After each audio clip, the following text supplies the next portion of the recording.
Naging bagyo na ang binabantayang low pressure area ng Pag-asa. Kung magiging maulan ng weekend dahil dito, alamin natin mula kay Amor La Rosa ng GMA Integrated News Weather Center.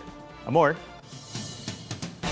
Maraming salamat, Ato. Maulang weekend ulit ang inaasahan sa ilang bahagi ng ating bansa dahil po yan sa bagyong Jenny, ganun din sa hanging habagat at localized thunderstorms. Huling namataan ang bagyong Jenny, 1,400 kilometers east of southeastern Luzon. Pakanluran po ang kilos nito sa bilis na 20 kilometers per hour. At sabi ng Pag-asa, posibleng lumapit yan dito sa bahagi po ng Batanes sa mga susunod na araw at hindi rin natin inaalis yung posibilidad na landfall o tumama po yan dito sa Batanes o kaya naman sa Babuyan Islands o kaya naman po dito sa may northeastern part ng mainland Cagayan.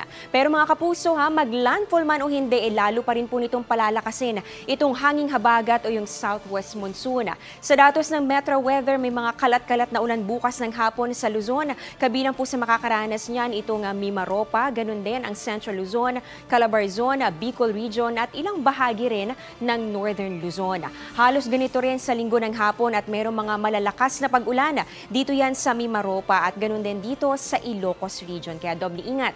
Halos buong araw naman ang mga pag-ulan sa malaking bahagi po ng Visayas, lalong-lalo na dito sa Panay Island at pati na rin sa Negros Provinces. Sa Mindanao naman, sa hapon po mataas ang tsansa ng ulan at mayroong mga matitinding pag-ulan o heavy to intense rains sa Zamboanga Peninsula, Northern Mindanao, ganun din sa bahagi ng Caraga.